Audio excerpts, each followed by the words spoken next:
नमस्कार, मी पंजाब डेक हवामान अभ्यासक मुक्काम पोस्ट गुगळी धामणगाव तालुका शिरूर जिल्हा परभणी. आपण मागच्या अंदाजामध्ये सांगितलं होतं की 7 तारखेपासून राज्यामध्ये 15 पर्यंत पाऊस पडणार. पण परत शेतकऱ्यासाठी अंदाज देत आहे, कारण की राज्यामध्ये आज आहे 12 मे. तर शेतकऱ्यासाठी परत एक अंदाज सांगत आहे, कारण की सतर्क राहण्यासाठी. कारण की या आता इथून पुढे जे अवकाळी पाऊस येणार आहे त्याच्यामध्ये विजेचं प्रमाण जास्त असणार आहे, म्हणून खास करून परत एकदा अंदाज सतर्क राहण्यासाठी देत आहे. तर सर्व शेतकऱ्याला सांगू इच्छितो, म्हणजे आज आहे 12 मे. 12 मे पासून ते राज्यामध्ये 18 मे पर्यंत राज्यात पुन्हा अवकाळी पाऊस बरसणार आहे आणि ठिकठिकाणी मोठा पाऊस पडणार आहे. सगळ्यात जास्त पश्चिम महाराष्ट्रात पडणार आहे. पश्चिम महाराष्ट्रात, उत्तर महाराष्ट्रात, त्याच्यानंतर मराठवाड्यात देखील पाऊस पडणार आहे. पूर्व विदर्भ आणि पश्चिम विदर्भात थोडाफार कमी पडणार आहे, पण ह्या 3 विभागामध्ये जास्त पाऊस पडणार आहे, म्हणून खास करून आनंदाची बातमी. तुम्हाला एक सांगू इच्छितो की या योगायोगानं काय झालं, मला शेतकऱ्याचे सातारा, सांगली, सोलापूर, कोल्हापूर, पुणे, नगर या शेतकऱ्याचे फोन आले की साहेब आमच्या ऊसाचं पाणी कमी पडलं, ऊस सुकत आहे. तर पाऊस असला तर त्याच्यामुळे खास करून त्यांच्यासाठी अंदाज आहे, कारण की ऊसावाल्या शेतकऱ्यासाठी खास करून ही आनंदाची बातमी आहे.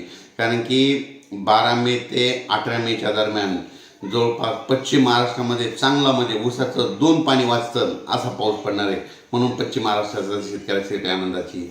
कोकणात देखील खूप पाऊस पडणार आहे, म्हणून त्यांच्यासाठी आनंदाची बातमी. उत्तर महाराष्ट्रात देखील शेतकऱ्यासाठी आनंदाची बातमी, कारण की ऊसासाठी पाणी कमी पडते, त्यांच्यासाठी पाऊस हा चांगला त्यांना निर्णायक पाऊस ठरणार आहे, म्हणून हा अंदाज लक्षात द्यायचा.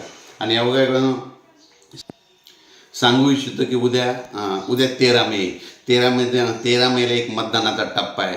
तर उद्या 13 मेला मतदानाच्या दिवशी ज्या टप्प्यात मतदान आहे त्या भागात देखील चांगला पाऊस पडणार आहे, म्हणून हा अंदाज लक्षात येतो. विजेच्या कडकडासह पाऊस पडणार आहे, वारं राहणार आहे, विजा राहणार आहे, पाऊस पडणार आहे, म्हणून हा अंदाज लक्षात यायचा. परत राज्यातील सर्व शेतकऱ्याला जिल्ह्यावाईज सांगू इच्छितो, म्हणजे जास्त पाऊस कोणत्या भागात पडणार आहे.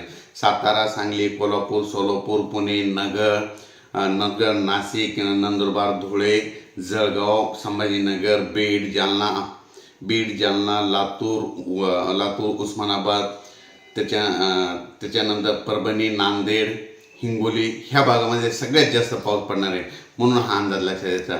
म्हणजे जवळपास 17 तारखेपर्यंत या जिल्ह्यामध्ये जास्त पाऊस असणार आहे, म्हणून हा अंदाज लक्षात द्यायचा. आणि शेतकऱ्याला परत सांगू इच्छितो, 18 मेच्या नंतर राज्यातील पावसाचं प्रमाण थोडं कमी होत जाणार आहे. आणि तुम्हाला एक सांगू इच्छितो की यावर्षी मान्सूनचं आगमन, म्हणजे आता मान्सून सुरुवातीला येत असतो अंदमान बेटावर. तर अंदमान बेटावर मान्सून 22 मेला धडकण्याची शक्यता आहे, म्हणून हा अंदाज लक्षात द्यायचा.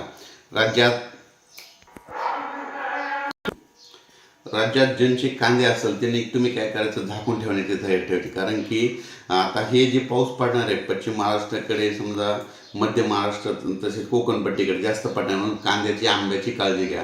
आणि परत एक वीटभट्टीवाल्यासाठी सांगू इच्छितो की तुम्ही काय करा, जवळपास 18 तारखेपर्यंत तुमच्या विटा झाकलेल्या ठेवा, कारण की खूप वारा पाऊस राहणार आहे, म्हणून तुम्ही तुमची काळजी घ्या. शेतकऱ्यासाठी ते एक सतर्क म्हणून तुम्हाला सांगू इच्छितो की वारं सुटल्याच्यानंतर विजा असल्याच्यानंतर तुम्ही झाडाखाली थांबू नका, तुम्ही तुमचं घर जवळ करा, कारण की या पावसामध्ये विजेचं प्रमाण जास्त आहे, म्हणून हे अंदाज लक्षात घ्या. आणि त्यानंतर सांगू इच्छितो की राज्यात यावर्षी जवळपास 8 जूनला ज्या वर्षी समजा मिरग निघतो त्या वर्षी पाऊस जास्त पडतो. आणि योगायोगाने यावर्षी 8 जूनला मिरग निघाला आहे. गेल्या वर्षी 7 जूनला मिरग निघाला, म्हणून राज्यामध्ये थोडाफार पाऊस कमी झाला. पण यावर्षी 8 जूनला मिरग निघणार आहे, म्हणून यावर्षी चांगला पाऊस पडणार आहे. जूनच्या शेवटच्या आठवड्यात पेरणीचा पाऊस येणार आहे, त्याच्यामध्ये जुलैमध्ये जास्त पडणार आहे, ऑगस्ट महिन्यात कमी पाऊस राहणार आहे, सप्टेंबर ऑक्टोबरमध्ये सरासरीपेक्षा जास्त पडणार आहे. आणि परतीचा पाऊस म्हणजे 5 नोव्हेंबरला पाऊस आपला राज्यामधून निघून जाणार आहे, म्हणून हे अंदाज लक्षात द्यायचा. अचानक वातावरणात बदल झाला तर परत एक मेसेज दिला जाईल. धन्यवाद.